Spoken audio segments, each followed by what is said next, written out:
Sa anak ko po, na-operahan. Ano ba kayo? Taga-Marikina ho. Marikina? Oo, bakit po? Nasaan yung anak nyo ngayon? Ha? Saan?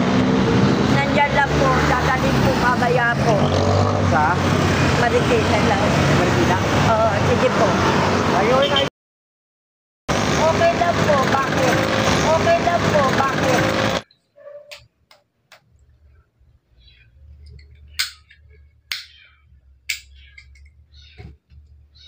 Himayin natin yung ating video na napanood mga tumbong. Totoo lang, yun si ate ay kanina nakita ko. Talagang putak po naging artist pa si Gago. Nag-iyak-iyak ba doon sa isang tao? Hindi ko lang nakakuhanan yung mismong gano'ng eksena. Dahil kailan niya rin ako eh. At actually, matagal ko na siya napapansin na nahihingi ako kanina sa mga tao. At yun kanina, unexpected, dahil sa nakatalikod ako, lumapit siya sa kanya, na yung anak niya daw ay may sakit. Naoperahan actually, that's the right word. Naoperahan. Sa Marikina. Pero, tinanong ko, nasan yung anak niya? Naandyan daw. Sana hindi ibig sabihin, nasa paligid lang. So, sa madaling salita, hindi pa na-ooperahan. At dadalhin pa lang sa Marikina. So, himayin natin na. Wala bang ospital dito sa Cavite? Diba? Kalokohan. Walang ospital sa Cavite. Kalokohan yan. Ang lalapit ng hospital dito, kung talagang operahan yung anak niya, kung siya na emergency, sana humingi siya ng tulong sa ating local government unit at sa mga ahensya ng gobyerno na makatutulong sa kanya. Actually, wala akong pakialam sa perang pinanlilimos niya kung kanino man at kung saan man niya to gagamitin o kung saan niya man to dadalhin. Pero, ang umago sa atensyon ng inyong lingkod, yung tipong may anak daw siya na o-operahan. So, ginagawa niyang pampaantig at pampaantig na kalooban ng mga tao para sa ibigyan na meron siyang anak na ooperahan.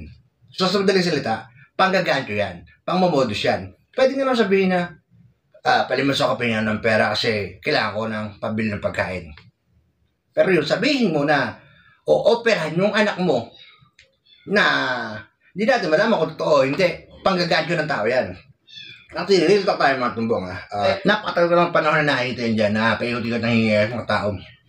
Pero kanina, talagang gano'n pa sa tao na parang iyak hindi ko lang nakuha mga kamera eh. Kasi talagang alam niya na sabi niya, parang ano naman kung nahingi siya. Wala pa kayo kung nahingi siya. Pero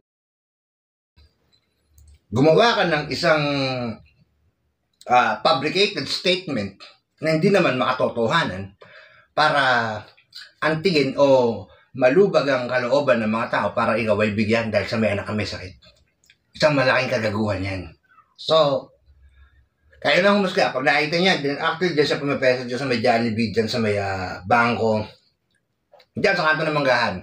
At kayo lang humusga. Ako, real talk tayo manalita. Kung siya man naman na may malimos, okay lang. Walang problema. Pero yung sabihin niya na puta may sakit yung anak niya o operahan, isang malaking katarantaduhan kagaguhan. Actually, dapat ang magiging statement ko doon na susunod ay talaga ba? Totoo ba yung statement mo? May 500 pesos ako dito. Ibibigay ko sa'yo, tara punta natin yung anak mo. So, kung napansin nyo, siya na ang umiwas. Kasi, alam niyang hindi lulusot sa akin yung mga ganyang letra ng mga katanga niya eh. Hindi masama ang tumulong mga tumbong sa kapwa. Hindi masama ang magbigay, lalo sa nangangailangan. Pero, kayo nang musga. Ako, actually, nabibigay rin ako sa mga tao sino man na sa tingin ko nangangailangan. Pero, di ba, yung gumawa ka ng isang hindi makatotohanan ng statement ng katangahan para makaganto o makapanghingi sa mga tao, hindi po maganda para sa akin. Yan naman sabi ko sa inyo mga magandang gabi sa inyo. Dahil tandaan, palagi may tsansa. Huwag tayong mawala ng pag-asa. Hanggat mo ikaw huminga, gumawa ng mabuting bagay sa lahat ng mga tao na kasalimuha at nakadaupang palad mo. Sarang baka tao sa buwan mo. Dahil tuloy naman ang biyaya at pagpapala mula sa ating dakilan naman siya. Bakit nagabi sa inyo mga tumbong? Stay safe. I love you mga tumbong. Magtumbungan tayo. Bye-bye.